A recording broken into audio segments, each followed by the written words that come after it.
Hello everyone, my name is Loco and welcome to a best of 3 series of Zerg versus Protoss. Now we gotta play map trivia again. What's the map name? I think I know it. It's the one with the gajillion rocks. It's the one that requires you to have a well-functioning brain. This can only ever be amygdala. Spawning right here in the bottom left-hand corner. Playing with the blue Zerg pieces, we have none other than Rogue. One of the world's best Zerg players from South Korea. And his opponent, somebody I haven't covered on the channel in a little while, but apparently he's been on fire as of late. We're looking at none other than Goblin's main Nexus. Apparently he's playing under the username Gobo. The young European Protoss. In general, it seems like Protoss is doing a little bit better on the PTR. Now, of course, this series is played with the new multiplayer balance patch. And we are indeed on amygdala, by the way. I won my own map trivia game. I swear I didn't know. This is actually a problem. It takes me about, say, a half year or so for me to learn all of the map names just by looking at the map. Give or take a half year. And then usually we switch maps again. So I'm trying to get ahead of myself this time around, and I'm trying to learn the map names from the PTR. And I gotta say, actually, so far, the maps are all really good. I don't think there's a single map from the 6 new ones on the public test server that I don't like. Like, usually there's at least one where I'm like, yeah, I don't know about that one. We could probably be fine without that one. In the previous PTR, the previous public test server, I didn't really like the look of Post Youth that much. I thought that that one was a little bit funky. That's, of course, the map with the, well, it looks like a 2v2 map, right? Where it has a an in-base expansion and then the gold base down on the low ground, and everything's a little bit wild.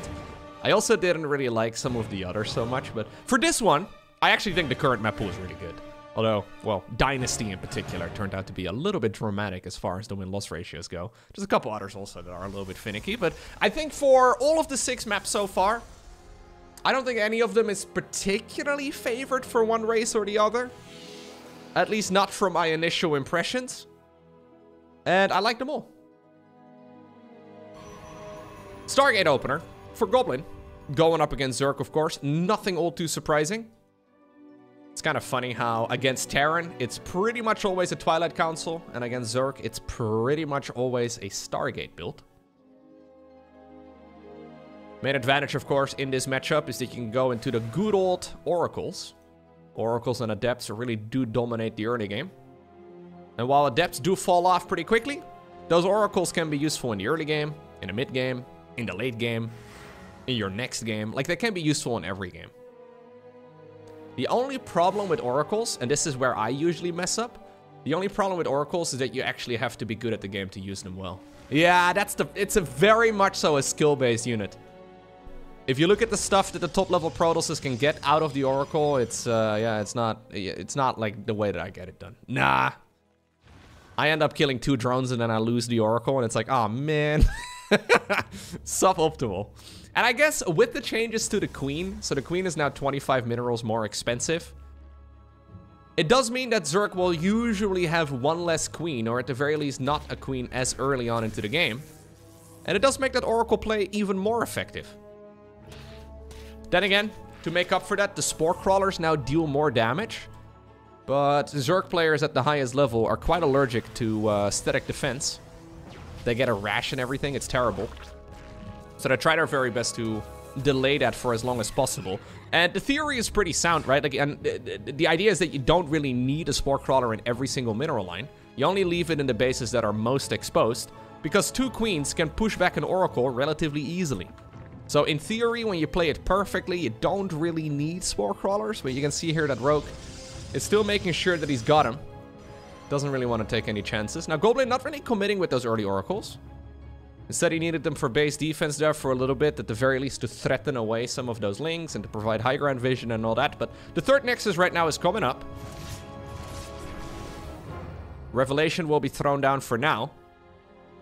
You really do want to get some sort of damage done. Even though those units are very useful later on into the game too, you really do want to kill, there you go, at least a handful of drones.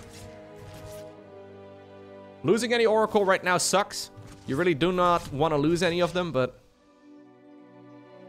overall, very good. Now, with the new patch, you can get some energy boosts as well on these oracles if you want to. You can see here that Goblin hasn't done that as far as I can tell, and that's actually my only criticism of the energy overcharge ability. So the ability that's replacing the shield battery overcharge. And that's the visual indicator. I think it's a fantastic ability. I like it so much better than the previous, well, spell on the Nexus. But I do think we should have like maybe like a 30-second indicator or so on the oracle to show which of the units, or like in this case an oracle, but he hasn't actually used it on any of them, I don't think. Anyways, on the unit that has gotten the energy overcharge, I think we need like some sort of visual indicator of it. Like there is an indicator when you like look at it happening, right? You see like the Nexus and it's providing the energy as like a little bubble. That's nice and all, but I wonder if we should have that bubble on the unit for at least a little bit longer so we can keep an eye out on where Protoss is actually using it, because it's really tricky for me to figure out which of the units it's ever gotten. Like, the way that I check whether or not it's been used is whether or not it's on cooldown. Which is, yeah.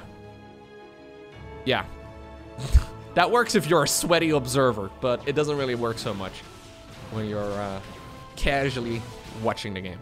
But other than that, I love it. Ooh! That is a very quick fleet beacon. So this is a fleet beacon, but not... And this is cool. This is a fleet beacon, but it's not a second or a third Stargate. I think this is him effectively doing a Mothership rush. That's gotta be it, right? Like, he's going blink, he's going +1. I would imagine that this is just to get the Mothership going. Now, Rogue has already made the transition to Wartzel Lair. He did make a Roach Warren, but I don't think we really have any Roaches. Instead, he's going straight into a Hydra then. That Roach Warren was just here for base defense, although Roach Hydra is still a very viable unit composition too. Fleet Beacon is done. Rogue is not gonna get the Scout in. I would imagine, 4th Nexus comes up right now. I would imagine that we are gonna go into a Mama ship. In the meantime, blinks across that golden mineral wall, and, well, that is a cancel on that base. In the meantime, though, the 4th base up here also gets denied. Rogue already rebuilding a hatchery a little bit closer to the left. But there she is! I like the new Mothership a lot. Yeah, the new Mothership is actually a force to be reckoned with. We've been seeing it in practically every single Protoss versus Zerg as of late, and I'm here for it, man. I do think Zerg is struggling a little bit as far as the anti-air goes. It's pretty clear that, in general, Zerg doesn't have a great answer. Like, this is not the type of game where Rogue is even remotely close. Oh, this could be a big surround. Nicely done right here by the Korean Zerg. He needs to wait until that blink cooldown is once more available. It's a couple seconds away right now, but the majority of those Stalkers have died. Okay, that was sloppy. Anyway, Zerg doesn't have a good answer against the Mothership other than Corruptors, and this is not the type of game where Rogue is even remotely close to Corruptors. He did bring an Overseer to the party, but obviously that Overseer is like, hey guys, can I hang out in the... Ooh. Okay, right? So it can get targeted really quickly. And with the Mothership activating its cloaking ability, those Stalkers can be saved if they can snipe that Overseer. Considering Goblin just lost like 6 or so Stalkers for essentially free, this fight is still looking pretty good for him. Mothership gets spotted though, and Rogue, yeah, he knows he needs to get out. You can't fight this. I think the Mothership pretty much wins against the Hydras these days, man.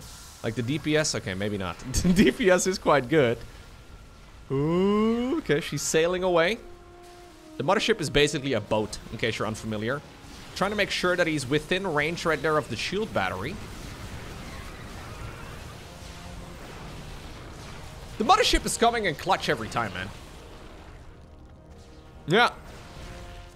And it's actually dealing a formidable amount of damage. Like, it's got 6 kills right now. That army has been pushed back because of Mom. She stayed alive, but just barely. But you know what? HP is a resource. Just barely is good enough. Now, Rogue was actually very committed there. Yes, he's got the gold base. Yes, he's had some decent mining here throughout this game, but he doesn't have a ton of mining. And at this point, Goblin actually doesn't need to be the aggressor. Oh my god. Dude. The Mothership is murdering stuff. 13 kills now. These are not just Zerglings, you know? Like, these are actually expensive units. Cloaking field has run out. There is, of course, that dash ability on the Mothership. Or on the Mothership, on the Hydralisks. But that's not available until Hive Tech. And this is not really a situation. Okay, there she goes. Where you can easily go up towards the Hive. I honestly think you instantly rebuild the Mothership here. It's too good, man. It's too good not to build. So much utility, so much force micro on the opponent's side. That wasn't even perfectly controlled, and he got a ton of value out of it. I love how it's becoming a core unit in the Protoss unit compositions. It's really nice. Tempest up in the air right now, joining in the fray as well. Mama 2.0. This is the stepmother, I guess. Anyways, she's going to be joining the battlefield momentarily. This is buying a lot of time, though, for Rogue. He may not have a ton of economy, but he's got enough to play lurkers. He needs to saturate those gases over here ASAP. To, yeah, get that lurker tech going here properly. We're going for one Viper, but keep in mind that one of the changes to the Mothership is that it's no longer abductable. Meaning that the Hydras are not going to just be able to kill it after that singular abduction.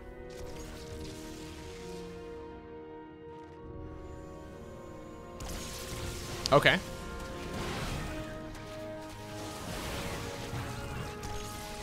Goblin is being very aggressive. My only concern with the new changes to the Mothership is that it's...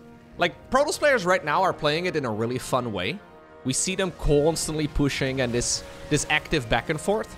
But I'm a little bit afraid that at some point they'll figure out some crazy unit composition that benefits passivity. So, like, right now, we see a lot of active gameplay, but I'm a little concerned that we are going to see some more laid back, turtley styles instead. Fingers crossed that is not the case. Impressive survival here by Rogue. I also really like that he actually managed to secure this position. Those Spore Crawlers from earlier, those must be the ones that push back the Oracles. They are set up at the front right now together with those Lurkers here just to try and keep this Protoss army at bay. Because obviously if you give up on this location, then the gold base is vulnerable. Lovely little Zealot run by over here as well. And that is going to be an easy kill. Storm in the meantime gets down. Yep, no way that Zerg is going to be able to push that back. Okay, we can abduct the Tempest. Yeah, we can abduct it twice. Fair enough, I suppose. Keep in mind that feedback still outranges the Viper. So you should still be able to get the cancel on that relatively easily.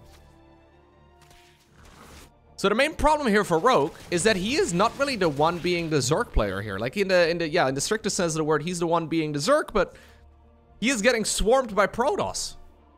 Goblin has 74 workers, and really the only reason why Rogue is even remotely competitive so far is because of those golden minerals. It's making up for some of that worker deficit. Nice snipe on that Viper. There's a poster over here. Protector of the people. Mengsk. The best guy in the StarCraft universe. Cloak gets activated once more. Lurkers will not be able to fire anymore. And it turns out Stepmom is almost as good as the original. You love to see it. New Nexus coming up in the top left-hand corner. Slowly but surely, Rogue is mining out these mineral fields, and that means that he can access the center of the map a little bit better. He's thinking about going across. Goblin saying, yo, you want to do that? Let's fight over here again in the middle of the map instead, but from slightly different angles. Now, we do have some good storms. Hydra's forced to back off. We don't actually have that new Hydra ability researched. I've noticed that in a bunch of the games lately. Seems like Zerg players, just don't want to bother getting that upgrade done in the first place. And just like that, Goblin, with some excellent gameplay, gets the job done. Next up, we find ourselves on Ultra Love. I like that with the patch that has slightly buffed the Ultralisk. The Ultralisk has gotten a little bit of love, and apparently we then also get the Ultra Love map. Fantastic.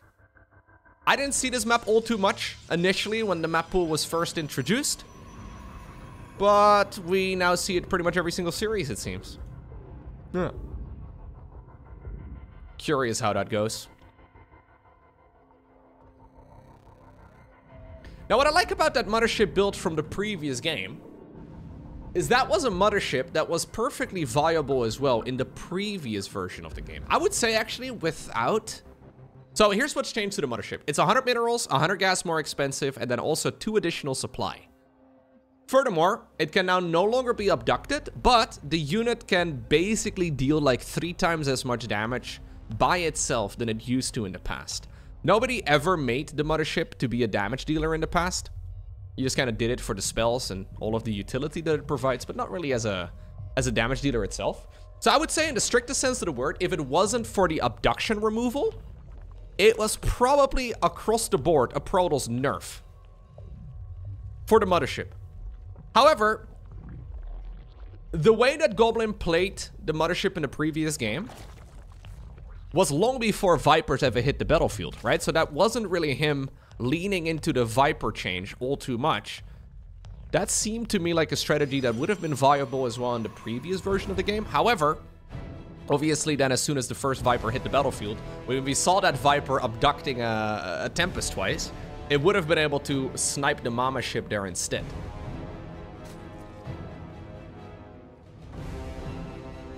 I'm wondering if maybe the Hydralisk ability needs to be available a little bit earlier. I don't think it's really that great of an ability. Like, we've seen a lot of Zerg players just not wasting the 100 minerals and 100 gas on it. I'm not exactly sure how I feel about the new Hydra ability. I don't think it really would have made much of a difference in that previous game. But that's also because it becomes... yeah, it becomes quite tricky for the Zerg player to get into, right? Like, Rogue was already sort of up with his back against the wall.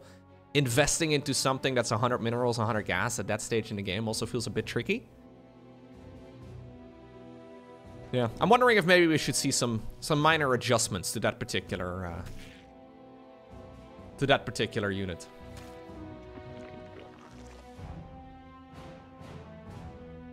So most of my concerns so far with the Mothership have been in the late game, where it seems to force Zerg to go Corruptors every single time.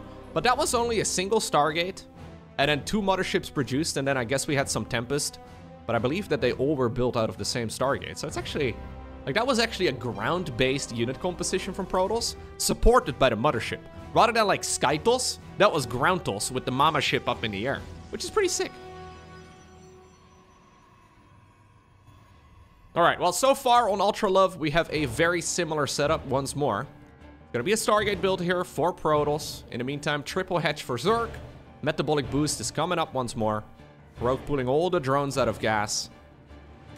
Trying to make up for some of that mineral deficit now from the earlier stages of the game. We see most of the Zergs actually pulling all the drones out of gas right now, rather than leaving 1 or sometimes even 2 behind. Making up for some of that queen mining, I guess. Or, well, queen mining. The queens don't mine, but, you know, the extra resources that you have to spend on getting the queens out. Second gateway over here at the front. Nice and safe. Nothing all too fancy here. I'm hoping we're gonna see a Mothership transition here once more from Goblin. In the previous game, he did it after he, like, fully secured his third base. We'll have to keep an eye out on exactly what the follow-up is going to be. We did see a Twilight Council, and we did see a transition towards Blink and +1. And I believe he made the Fusion Core, or the Fleet Beacon, basically the same unit, same structure. We saw him adding that on after that phase in the game. So, triple Oracle to start things off. So far, not a ton of damage done yet, but he's looking for a mineral line. Those Spore Crawlers do have to be respected. Yeah, you can't really eat as many of those shots anymore. 2 drones and an Overlord so far have been killed. There's the Twilight Council together with the Forge, which should see Blink together with the +1. You could obviously go into Glaive the Depths, you could even go into Charge. That would change up the dynamic of the game entirely. Third Oracle, looking for its friends. Guys? Guys! Looking for his Oracle buddies are over here. Apparently he was not invited to the party, but that was a risky party anyways. The other Oracles were playing a little game called Jackass. Dangerous game to play, man. But they managed to stay alive. And that's good. So I think after these gateways, this is roughly, I think, the stage in the game. Like, after all the gateway production, within about a minute or so from now, I think we might expect another one of those fusion cores. Or fleet beacons. One day I will get the names right. Today is not that day, but one day I will call the fleet beacon a fusion core and or not. Anyways, you know what I'm trying to get at. Can we just come up with one name for all of those structures instead? The advanced flying unit structure. How about that? We can use that for greater spires, fleet beacons, fusion cores, the whole shebang. We are going all the way up to 8 gateways here. So far, we have a nice little bit of macro once more building up. A lot of roaches being produced here, actually. And we do have that infestation pit, so I wonder if this is going to be a roach swarm host instead. Rogue seemingly stopping at his... yeah, drone count right now. He did make a 4th hatchery, but... I mean, this is, of course, the norm as far as unit production goes. Oh, no, we're going to go completely all in. The plan here for Goblin is to essentially commit with just Blink Stalkers. We have some leftover units from the early game, but the entire goal here is to try and deny this 4th base.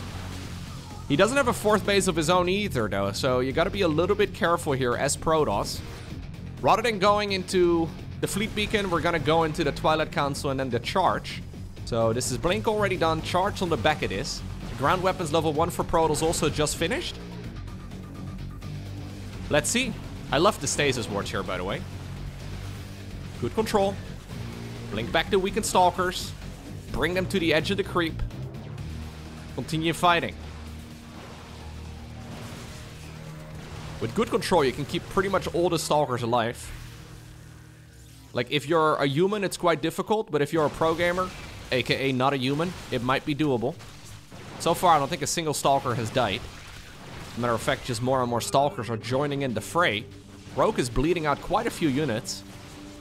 Not much he can do to really make this easier on himself. He's trying to set up a surround.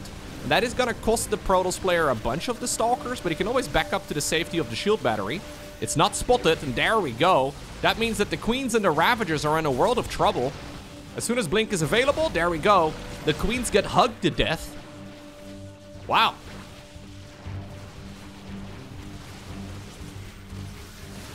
Keep in mind that the Stalker is quicker to produce, but not the Warp Gate version of the Stalker. I've noticed a little bit of confusion as far as that goes. It's only the Gateway production cycle that's slightly quicker. So this Stalker build is essentially unchanged. I mean, the Zerg early game has slowed down a little bit. Wow. Just like that. Goblin obtains the victory 2-0 over Rogue.